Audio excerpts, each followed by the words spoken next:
పెరుగు చారు, దీనికి ఒక ఉల్లిగడ్డ, ఒక ప్యాకెట్ అంతా పెరుగు, అంటే ప్యాకెట్ కన్నా కొంచెం ఎక్కువ,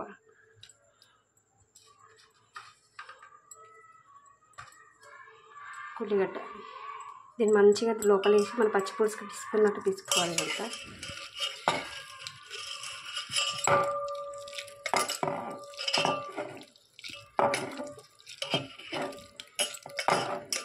పిసికేసుకున్నాక దీంట్లో వాటర్ పోసుకుందాం.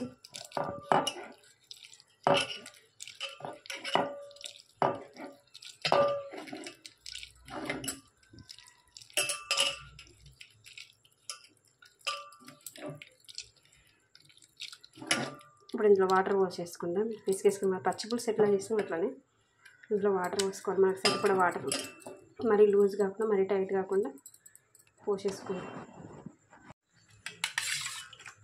ఇంత లూజ్గా చేసుకున్నాం. నాకు కొంచెం వాటర్ ఎక్కువనే అయిపోయింది నాది.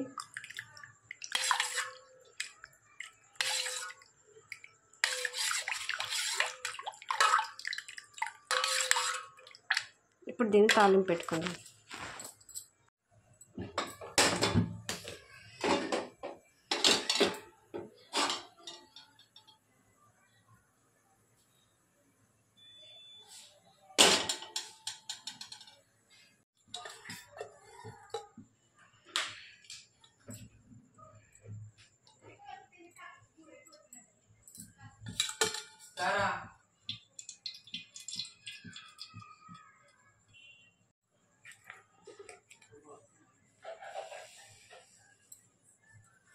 ఆవాలు,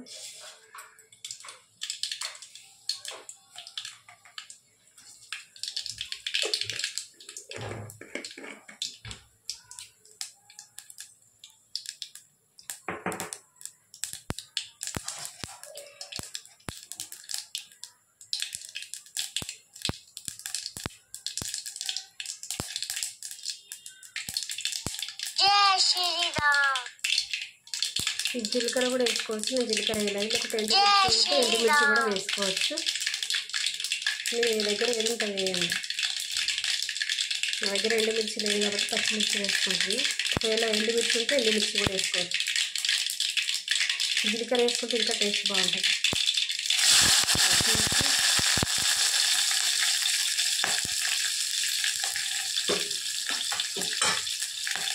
కరివేపాకు మొత్తానికే లేదు ఇంట్లో, ఇది ఒకటే ఉంది.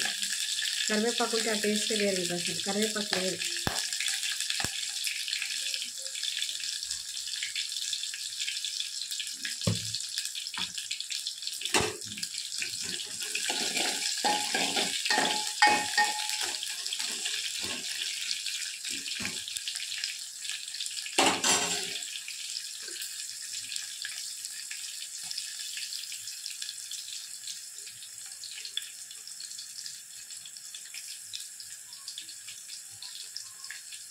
లైట్గా పసుపు,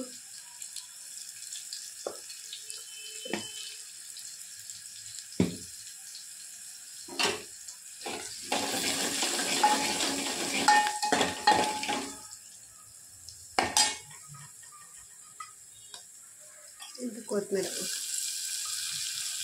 కరివేపాకు ఉంటే ఖచ్చితంగా కరివేపాకు వేసుకోండి. మీ దగ్గర లేదు అందుకే నేను వేయట్లేదు. మీ దగ్గర ఉంటే మాత్రం ఖచ్చితంగా వేసుకోండి.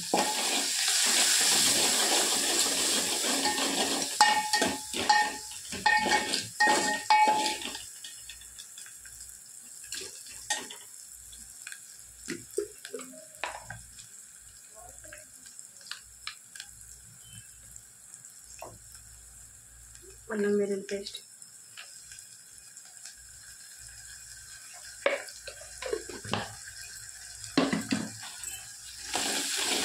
కొంచెం పచ్చివాసన అంతా పోయే వరకు మంచిగా ఇట్లా వేయించుకోండి.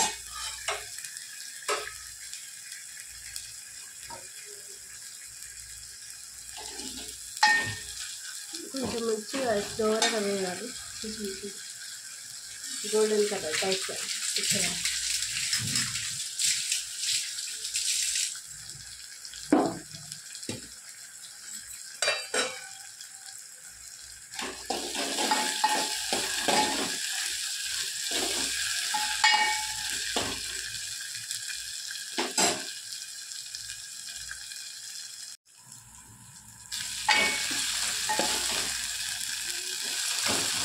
ఇంకొంచెం వేగని.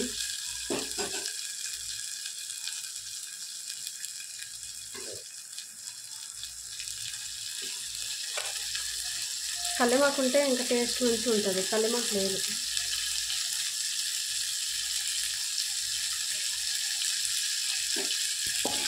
కొత్తిమీర ఉంది కదా, ఇది కడక్కడ పోతే ఇంకా బాగుంటుంది.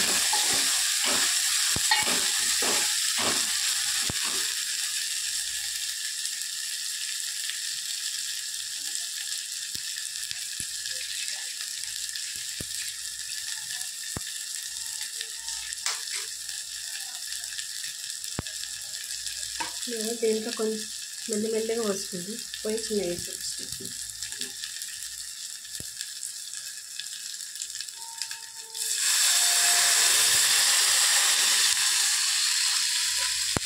జై శ్రీరామ్.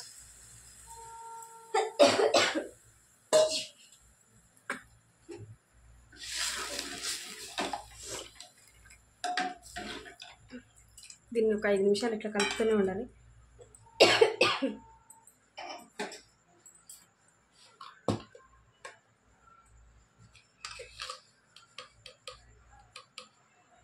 ఒక స్పూన్ అయితే సరిపోతుంది సాల్ట్.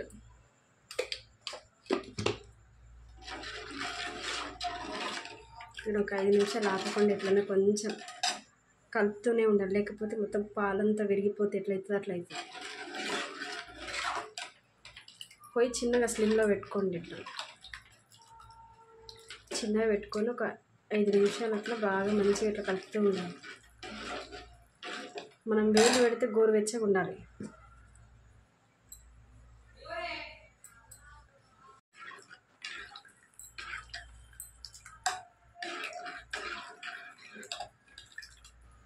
ఇట్లా ఆపకుండా ఒక 5 నిమిషాలు కలుపుతూనే ఉండాలి మంచిగా.